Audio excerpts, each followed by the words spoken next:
Hey, what is everyone? Welcome back to another review, and once again, this is another P-bandai review, and this right here is the Master Grade Heavyarms Custom EW. So before I get into anything else, I will mention right off the bat that this line, or should I say the EW line of Gundam Wing kits, are some of my all-time favorites.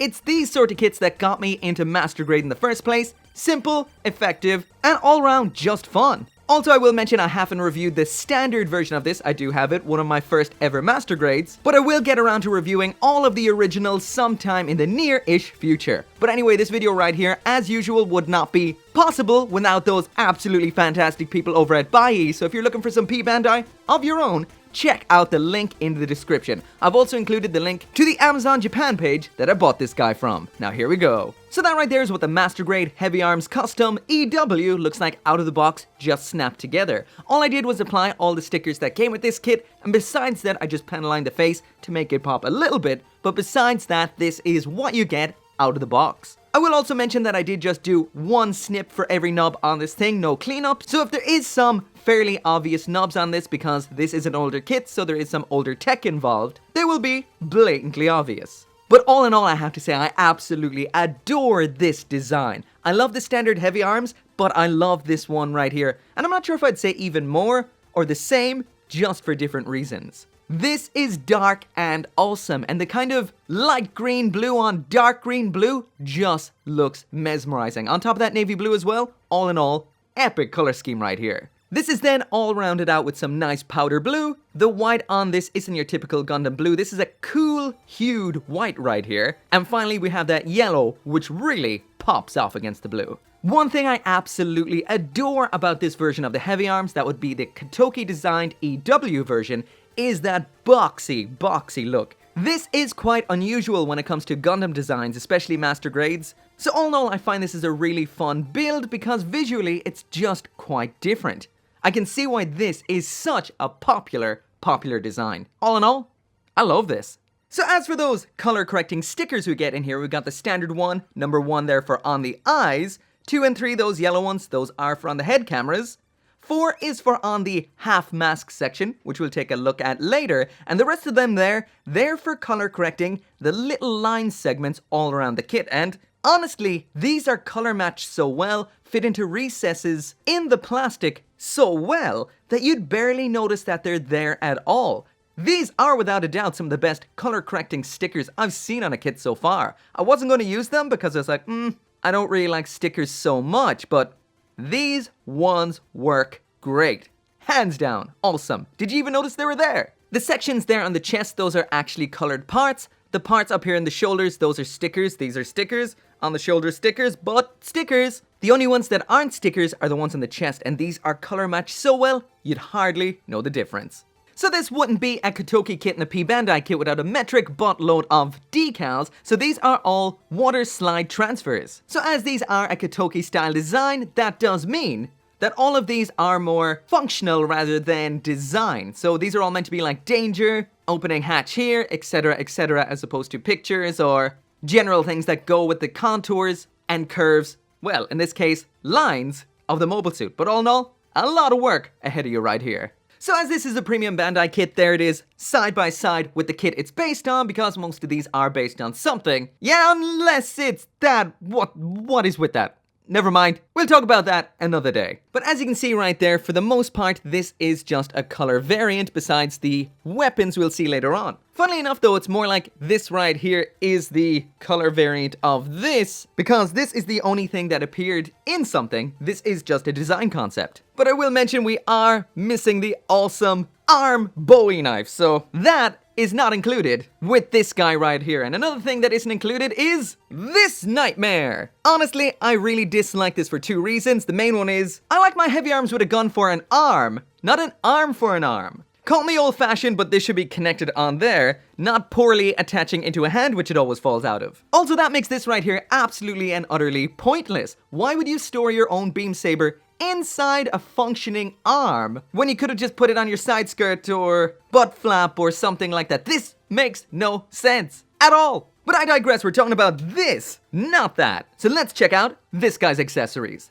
But wait, what's that? Can you hear that? Is that the sound of a giveaway? And not just any giveaway, but this! But wait, what's that? What's that? Ooh! Is that the Gundam Base Limited Unicorn Gundam Perfectibility? Yes, it is! This is all the best parts of every unicorn ever. The regular one, full armor, Banshee, the Phoenix, that in-flight one, all mashed together into one 100 beautiful mess. So how can I win that, I hear you asking? Well, I don't actually know yet. I'll announce that sometime next week, so stay tuned. Also, review on the way once I get this guy right here finished. And size comparison. When this is complete, it's gonna make that look like a high grade. So now moving on to the accessories, and the Master Grade Heavyarms Custom EW comes with a pretty straightforward set of accessories. That, of course, is the pair of dual Gatling guns, a bunch of different interchangeable hand parts, base adapter, 1/100 scale figure of Troa, as well as a beam saber handle and another 1/100 Troa, which are leftovers from the kit it's based on. Lastly then, we've got that half clown oh yeah, I lost that.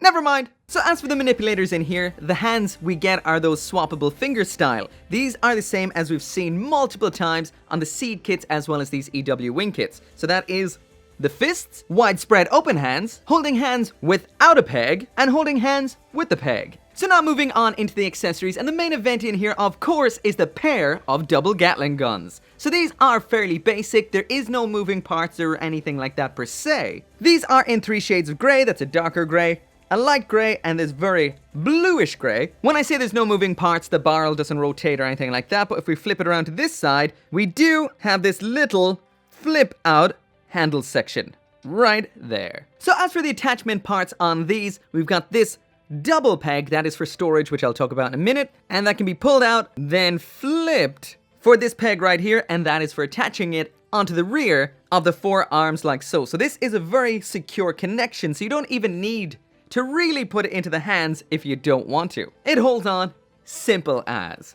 But if you do want to put it into the hand, just pop off those fingers, take some of those holding fingers without a peg, pop them in, and the handle just swings around into the hand, connects onto the back, and there you go, ready for action. When they're not in use, they can be attached around back on these little segments right here. These little pegs right here just attach into those slots, so they pop on just like that, right there. So now moving on to the build and articulation, and this is definitely one of the best aspects about these particular kits right here, as well as the Seed Master Grades. These are all quite basic when it comes to Master Grades, so the design is simple, which keeps them rock solid. So here we've got a very standard double jointed neck, so that does mean we've got a giggity in here, but as you can see when you move it back, it does split up the armor, which you'll see is a bit of a recurring theme in this a little bit, so it doesn't look so pleasant, but it is functional. There it is all the way up, quite good.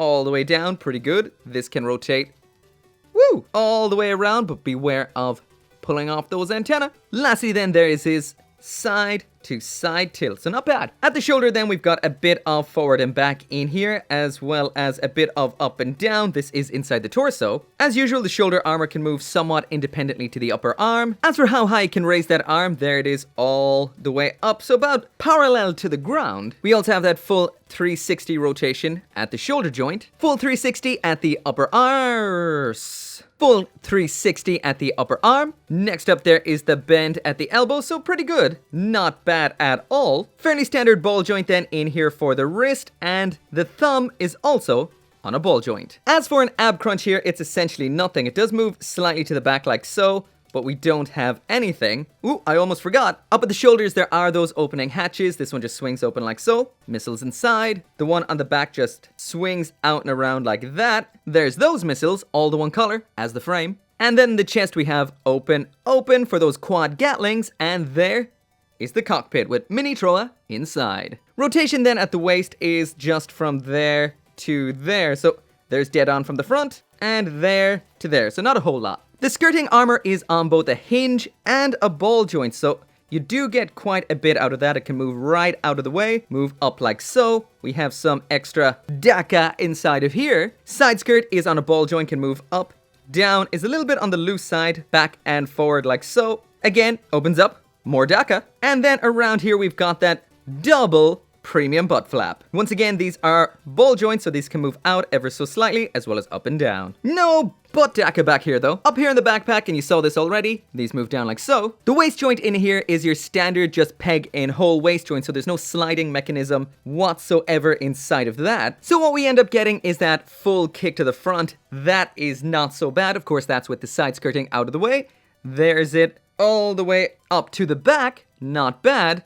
Moving these side skirts up and out of the way then. And we do get that full splits. Now these are some tight joints, so be careful with these. There's a poly cap inside of those that makes them quite stiff and resilient, but we do have the full splits there. That can go up a bit further, but I don't want to force it. At the upper leg here, we do not have full 360 rotation because of the way the armor raises up here at the back. But if we pop off that armor, of course using our Neko part separator, you can see that the frame doesn't go all the way up. So if you wanted, you could just remove this upper section and get that full rotation if you wanted to. Next up then, and we have the bend at the knee, so that is not bad at all. I will mention the frame on these is quite basic, so that's not the prettiest looking inside of a knee I've ever seen. Same under here. It is very, very basic looking, but we do have that nice knee slide gimmick there, so that is a nice touch. Again, we've got more of these opening panels for more of that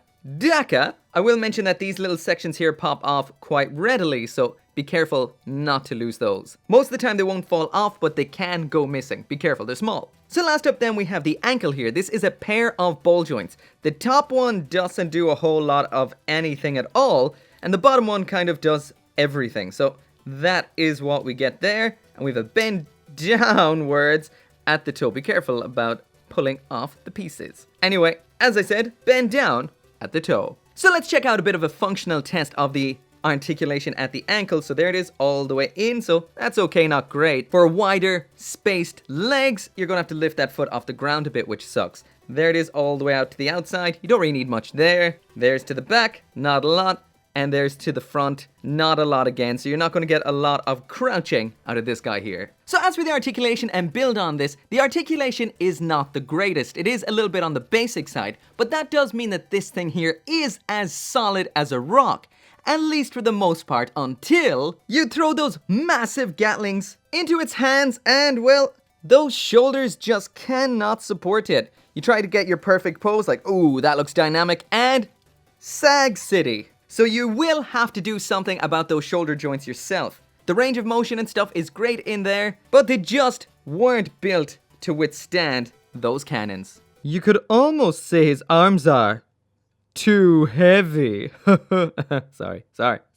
So that right there is it for the review, and for me, this right here is a standard, basic, silver tier master grade. Once again, what silver tier means is this is exactly what I would expect from the grade right here, but there is some pros and some cons that kind of affect that as well. So first off, if you've ever built or handled the master grade Heavyarms EW, the standard orange, white, blue, and red one, well, this is exactly the same kit, just with some extras in a different color. The basic bot is pretty much identical. There's some new guns inside of the chest, but you don't really notice that when the chest is closed up. The accessories in here are nice. It is quite a basic amount of accessories. The cannons themselves are quite cool, once again, quite basic. They do look great in 3 different colors, but they don't really do anything and almost feel a bit like blocks of plastic. Again, there's absolutely nothing wrong with them, but they could be a little more interesting. As for the rest of the accessories, the mask I didn't show in this video is quite nice. It does come with a sticker for on it, which is not nice, and I think I must have lost it when I was taking that sticker back off sometime. Besides that, that's essentially all that's in the box accessories-wise. When it comes to the build and the articulation on this, the build is absolutely great.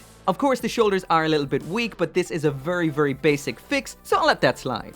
Once again, the articulation is basic, and I guess at the end of the day, that kinda is what sums this up. It's quite basic. It's small, poses nice, looks nice, fun to play around with, but still, it's got so much charm somehow. I love this thing. Anyway, that is enough of that rambling. If you do want one of your own, I got mine through Amazon Japan through Bai. I did throw a couple of links down there in the description if you want to check that out. Also, make sure to come back for that giveaway. I will be announcing that next week. And as always, thank you so much for watching, and I'll see you next time.